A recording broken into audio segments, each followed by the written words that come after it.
Halo teman-teman semua, saya ingin minta maaf kepada istri saya, keluarga saya, teman-teman yang terganggu dengan isu ini. Saya hilaf. Ih, gak tahu diri banget sih. Kalau nggak ganteng minimal sekian deh mas. Ih, jaga sumpah, iman. Udah punya anak banget. padahal istrinya Kalau udah cantik nggak banget loh. Kurang apa sih Ham? Iya, Mas. Woi, udah punya anak, woi. Udah deh, gosip soal selingkuh itu nggak akan ada habisnya kalau mau diomongin. Soalnya biasanya nanti tuh pada nyalahin yang selingkuh. Kalau nggak ya selingkuhannya. Tapi ada kasus-kasus yang lebih parah nih teman-teman. Soalnya kadang-kadang orang tuh juga nyalahin korban. Kamu sih nggak bisa jaga pasangan, nggak ngerawat diri, makanya pasangan kamu pergi. Terus sebenarnya yang salah tuh siapa sih? Daripada kita berdebat siapa yang salah, siapa yang benar, mendingan kita bahas perselingkuhan ini dari kacamata ilmiah. Yuk kita bahas. Selingkuh itu sering banget dikaitin sama perasaan gak bahagia sama pasangannya, teman-teman. Padahal menurut ahli gak selalu kayak gitu. Berdasarkan pengalaman klinis, para ahli nemuin kalau orang selingkuh itu sebenarnya lagi melarikan diri dari masalah lain atau lagi cari jati diri. Para ahli mengumpamakan selingkuh itu seperti efek lampu jalan, di mana ada seseorang yang mabuk sedang mencari kunci mobilnya yang hilang. Dia mencari kunci bukan di tempat di mana dia menjatuhkannya, tapi justru mencari di tempat yang terkena cahaya saja.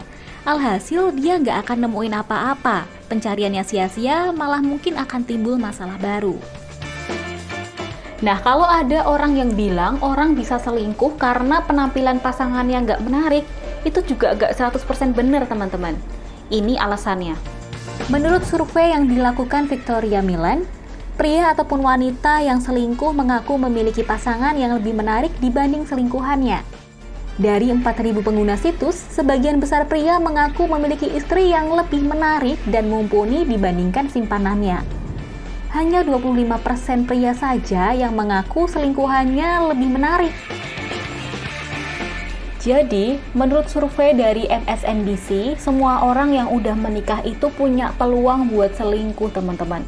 Gak peduli dia umurnya berapa, dari kalangan apa, udah punya anak apa belum. Survei ini juga menemukan bahwa sebagian besar pelaku selingkuh mengaku memiliki kesamaan, yaitu mereka dihadapkan dengan kondisi yang memungkinkan untuk berselingkuh. Dalam penelitian yang terbit di The Journal of Sex Research yang melibatkan 423 orang, ditemukan juga bahwa pria dan wanita berselingkuh karena alasan oportunistik. Nah, menurut para ahli, biasanya orang-orang yang selingkuh itu gunain alasan-alasan oportunistik. Misalnya, aku digoda, jadi kayaknya aku yang korban deh. Kalau nggak kayak gitu, aku betul-betul menemukan seseorang yang mengerti aku, jadi aku terpaksa untuk selingkuh. Bener nggak sih? Nah, ini yang juga unik teman-teman, karena ternyata ada penelitian yang mengungkap bahwa bisa jadi perselingkuhan ini juga dipengaruhi faktor genetik. Peneliti membaca kode genetik pada reseptor dopamin atau hormon bahagia pada responden. Hasilnya, sekitar 50% individu yang memiliki tipe gen alel panjang mengaku pernah berselingkuh. Sementara mereka yang memiliki gen alel pendek hanya 22% yang mengaku pernah berselingkuh. Tetapi balik lagi, faktor genetik ini dinilai bukan satu-satunya faktor yang menyebabkan seseorang berselingkuh. Menurut peneliti, selingkuh bukan hanya soal gen, tapi juga dipicu masalah keuangan, emosional, dan faktor-faktor eksternal lainnya. Nah teman-teman, itu tadi fakta-fakta ilmiah seputar selingkuh. Semoga bermanfaat buat kalian ya. Dan ingat, jangan coba-coba selingkuh. Bye!